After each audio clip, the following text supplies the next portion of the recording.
How do I know what's real? How do I know if I'm real? What if the whole world is a dream in someone's mind?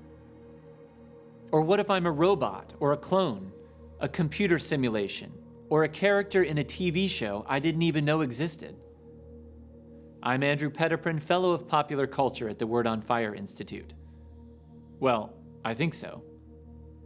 In the modern Western world, the problem of individual existence is supposed to be solved by an intellectual tradition that flows from the famous dictum of the 17th century French philosopher René Descartes, cogito ergo sum.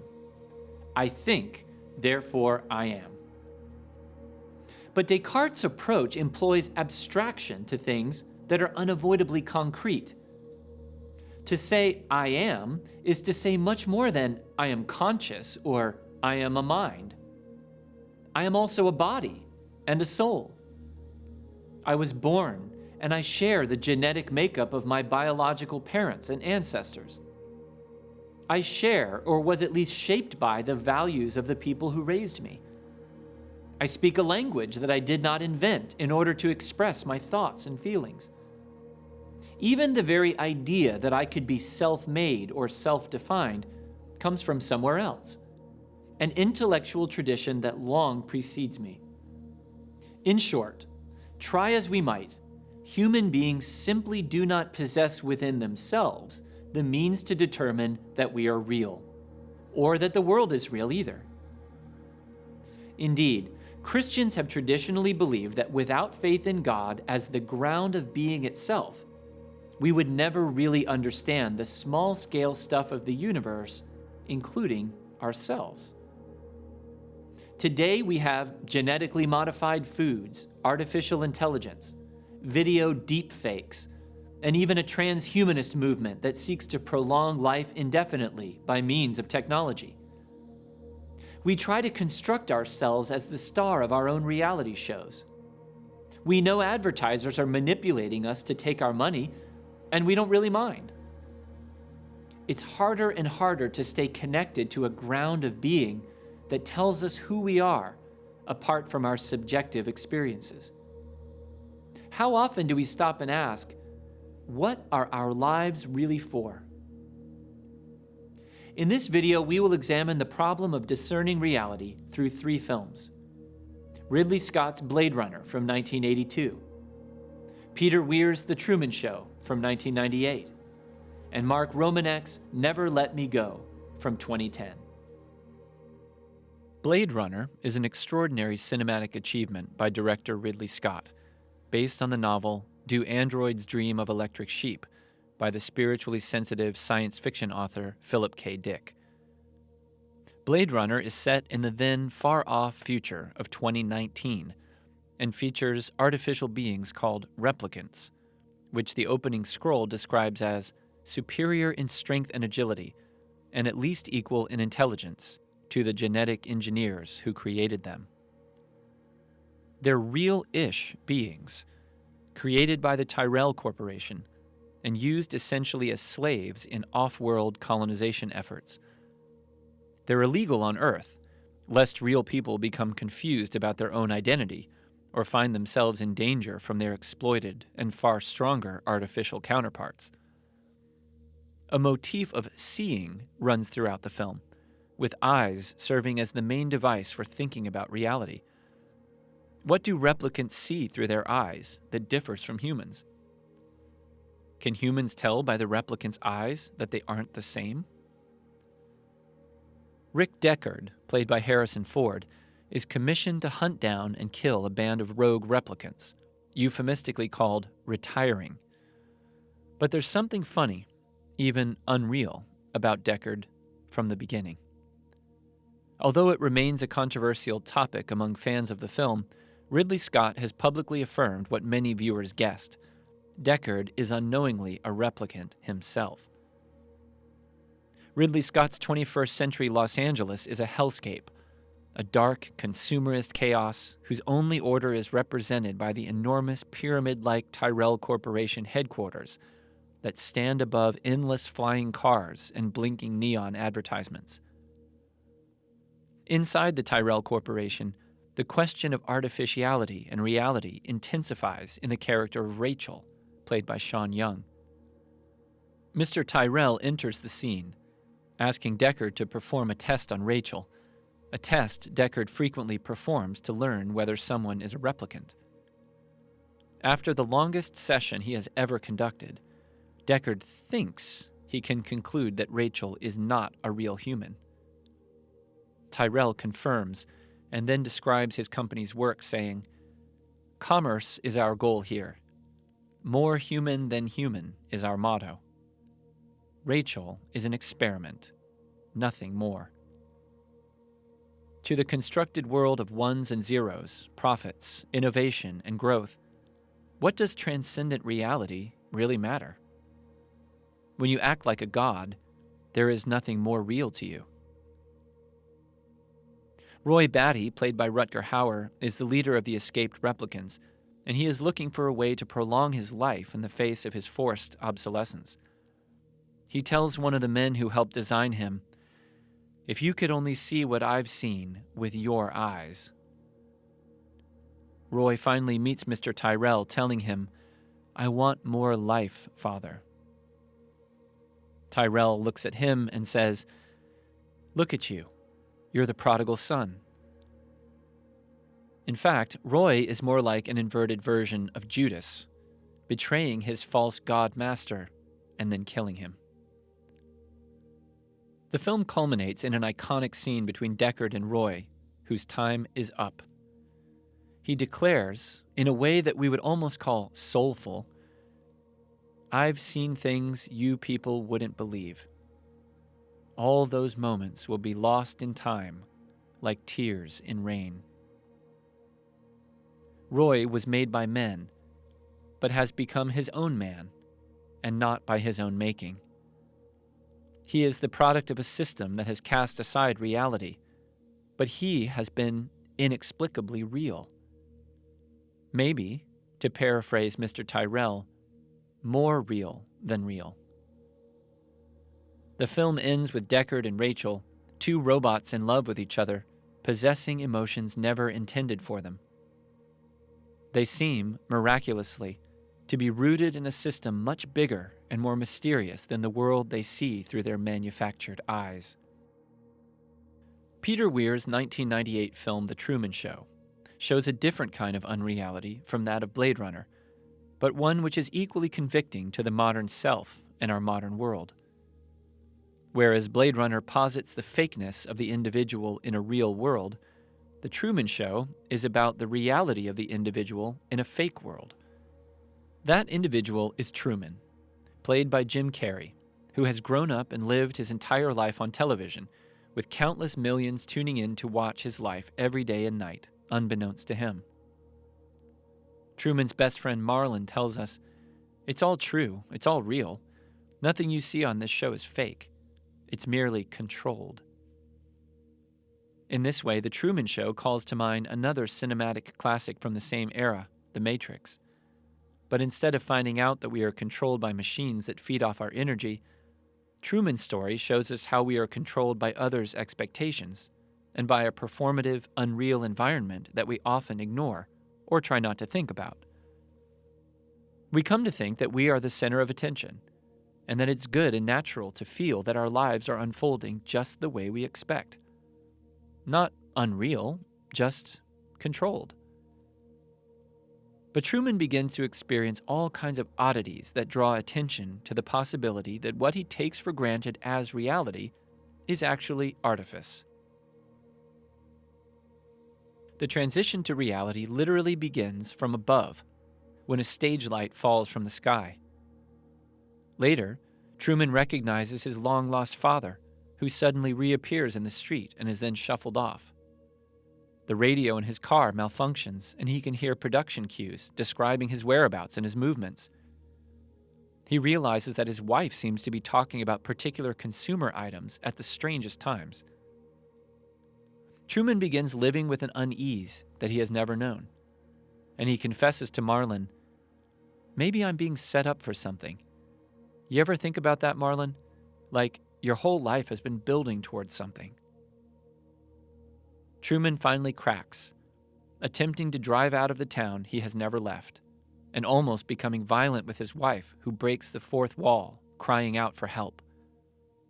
Everyone has lost control. Truman then calms down and confides in Marlon again. Maybe I'm losing my mind, but it feels like the whole world revolves around me somehow. Truman cannot get a young woman from his past out of his head, someone he truly loved and who seemed to love him in a way that his wife does not. This other woman, whom he knows as Lauren, but whose real name is Sylvia, was once a cast member who nearly revealed the truth to Truman before she was disappeared. In his near madness, it is this hope of real love, the realest thing he has ever experienced, that keeps him sane. And then we meet Christoph, the acclaimed creator of the TV show, whose unreality, he explains, is rooted in charity. Truman was an unwanted child, adopted by the television corporation and given an unreal life that afforded him every comfort and luxury that he would have been denied in the real world. Christoph tells a journalist, "I have given Truman a chance to lead a normal life. The world, the place you live in, is the sick place." And yet, Christoph knows that if Truman wants reality, he will one day find it, for better or for worse. And for Truman, Lauren represents this undeniable pull out of the fake world that he knows. When Truman finally decides to escape for good, Christoph, with godlike power, wields the waters against his creature. In truly biblical fashion, the waters have been the place of terror for Truman, but he braves them in defiance of his false god's false world. Finally, Truman hits the wall. Literally. The wall of a film set. We see the number 139 on the sail of his boat, representing Psalm 139, a famous biblical passage about the omniscience and omnipotence of the Lord God Almighty. "Where can I go from your spirit? Or where can I flee from your presence?" the psalm says. Christoph's voice booms from the sky like God. I am the creator of a television show that gives hope and joy to millions. Truman asks, "Was nothing real?" Christoph replies, "You were real. There's no more truth out there than there is in the world I created for you. Same lies, same deceit, but in my world, you have nothing to fear. I know you better than you know yourself." Truman walks off the set into reality, whatever lies and hurt it may contain, towards perhaps the real God. At any rate, towards love. Sylvia, aka Lauren, receives him with open arms. Playing God and manipulating reality is an important theme in our third film, Mark Romanek's 2010 dystopia Never Let Me Go, adapted from the best-selling novel by Kazuo Ishiguro. With a screenplay by Alex Garland, Never Let Me Go imagines that the architect of reality is not a robotics corporation or a television producer, but modern medicine. Humans can now live a long, long time. Isn't that what we all want? More time to experience reality? But there is a big catch. An underclass of clones is bred to provide organs for everyone else. Real human beings, created by Frankenstein-like science, inhabit a world where they live in isolated communities under constant observation. One by one, they die off after multiple organ donations. As with the replicants in Blade Runner, there is a euphemism given to their deaths: completion. Until they complete, they are looked after by carers, fellow clones whose organ donation has been paused or ended. As in Blade Runner and The Truman Show, in Never Let Me Go, we journey with the characters towards realization of their identity and a bigger reality. At first, Kathy H., Tommy, and Ruth seem like ordinary students at an admittedly dingy and remote boarding school called Hailsham. In fact, they are told they are special and must keep their bodies to a higher standard of purity than normal people. Moreover, they never transgress the boundaries of Hailsham because the world outside is deemed too dangerous. There is a veneer of elitism and hypersensitivity to safety and child welfare laid on top of the inner workings of a system of death for the sake of life. They are valued for the sake of the abstract concept of humanity, rather than as real, tangible humans themselves. A false world, no less false than the world of replicants or Truman. Unreality. The children of Hailsham create art projects in the hopes of having their work displayed in a mysterious place called the Gallery. They collect tokens and are able to use them to buy secondhand toys and personal items delivered by van to the school. They are treated well, but it's for somebody else's benefit. Ostensibly, it's for the common good even. But at what cost to the fabric of reality, which in Christian terms stands or falls upon the upholding of the dignity of every human life? Or as young Kathy says, if what we create isn't important, then why have a gallery at all? As in Blade Runner and The Truman Show, love intervenes to expose the lie.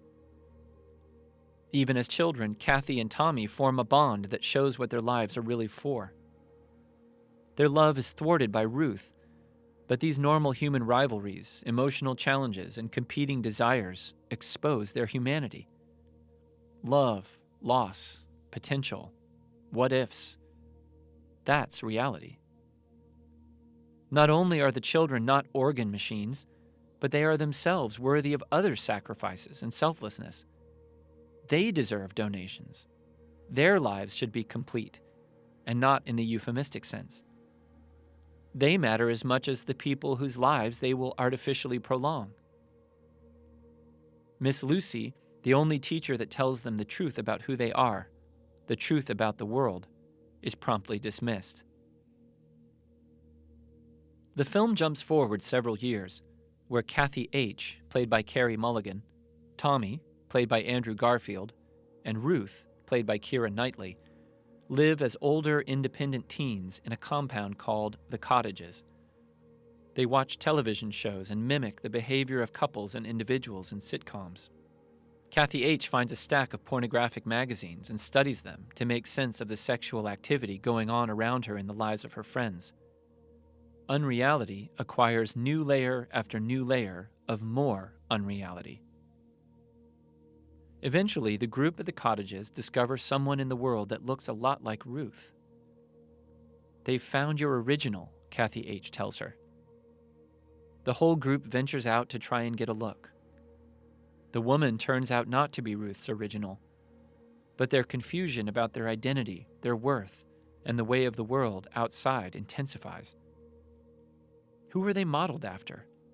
The best of humanity or the worst? Other young people at the cottages share a rumor that couples who are truly in love may be able to have their donation schedule delayed. The inevitable clinical snuffing out of their strange but full, real lives begins to weigh on them all. Tommy wonders whether there is some hope for prolonging their lives in the old drawings, in the poems and paintings they did for the gallery back at Hailsham. Maybe it was a test for people to receive deferrals. Eventually, they learn the truth. The gallery was not a program designed to award deferrals, but to find out whether the cloned children really possessed the fullness of humanity, whether they had souls, whether they were real. Ruth and Tommy complete. Kathy H. is left alone declaring about everyone, even the artificially prolonged lives of the people who received their organs. We all complete. Real people live and they die. They are made up of different stuff and come from different places. They have different abilities and sensitivities, different loves. They are much more than their brains, and much less than the living God who made them and sustains them. I don't think, therefore I am. I am because I am made, and not by man. And we are because we share life together in this world, a world we did not make. In a world full of phoniness, remember one thing: God made you and loves you. Really.